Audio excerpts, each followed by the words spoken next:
Tulsi Gabbard showed her competence during this debate. I want to bring the conversation back to the broken criminal justice system that is disproportionately negatively impacting black and brown people all across this country today. Now, Senator Harris says she's proud of her record as a prosecutor and that she'll be a prosecutor president, but I'm deeply concerned about this record. There are too many examples to cite, but she put over 1,500 people in jail for marijuana violations and then laughed about it when she was asked if she ever smoked marijuana. She blocked evidence. She blocked evidence that would have freed an innocent man from death row until the courts forced her to do so.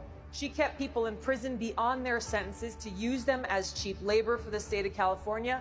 And she fought to keep cash bail system in place that impacts poor people in the worst kind of way. Thank you, Congresswoman. Senator Harris, your response.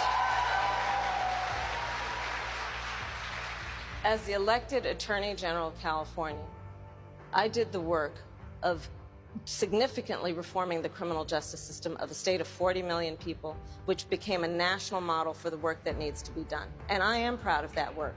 And I am proud of making a decision to not just give fancy speeches or be in a legislative body and give speeches on the floor, but actually doing the work of being in the position to use the power that I had to reform a system that is badly in need of reform.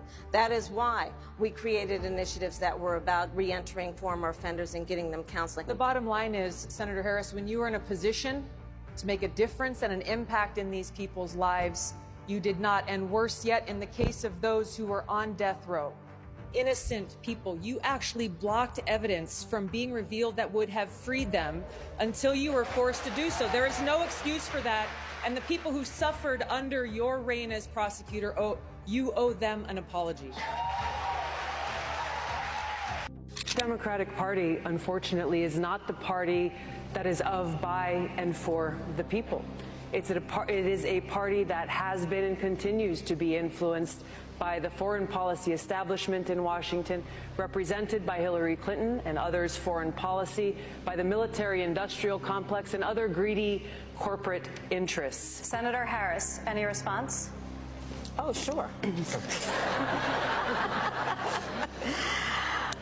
I think that it's unfortunate that we have someone on the stage who is attempting to be the Democratic nominee for President of the United States, who during the Obama administration spent 4 years full-time on Fox News criticizing President Obama, who has spent full-time criticizing people on this stage as affiliated with the Democratic Party. When Donald Trump was elected, not even sworn in, buddied up to Steve Bannon to get a meeting with Donald Trump in the Trump Tower, fails to call a war criminal by what he is as a war criminal, and then spends full time during the course of this campaign, again, criticizing the Democratic Party. What we need on the stage in November is someone who has the ability to win. And by that, we need someone on that stage who has the ability to go toe-to-toe with Donald Trump, and someone who has the ability to rebuild the Obama coalition